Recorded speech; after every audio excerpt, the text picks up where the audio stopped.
les forces démocratiques syriennes, une coalition arabe et kurde soutenue par les États-Unis, ont annoncé avoir pris le contrôle de la totalité de la ville de Manbij, au nord de la Syrie, une ville jusqu'alors tenue par le groupe État islamique. Le porte-parole des FDS a annoncé que dans leur fuite, les djihadistes auraient enlevé 2000 civils pour les utiliser comme boucliers humains.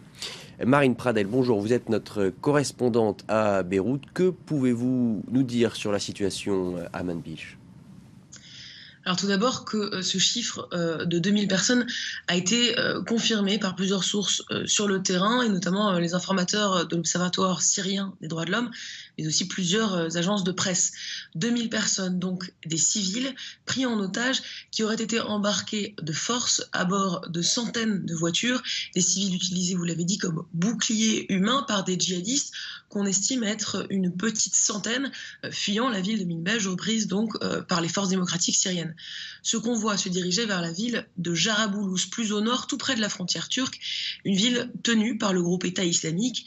Après plus d'un mois de violents combats, les forces démocratiques syriennes ont annoncé donc hier en fin de journée que la totalité de la ville avait été reprise, mais donc à un coût très élevé, celui du sort de ces milliers de civils, sachant que la bataille de Manbij avait déjà coûté la vie à 437 civils, dont 105 enfants.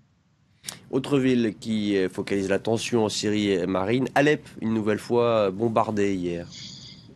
Oui, malgré les annonces et les tentatives de cessez-le-feu, la ville continue à être frappée quotidiennement. Hier, ce serait une vingtaine de civils qui seraient morts à Alep et dans sa province. Les cibles, un village, un marché, mais aussi encore et toujours des centres de santé. Au nord de la ville, hier, un hôpital a été frappé. 2 personnels médicaux ont été tués, dont une infirmière. Alors, 10 personnes ont pu être sorties des décombres par les secouristes de la défense civile.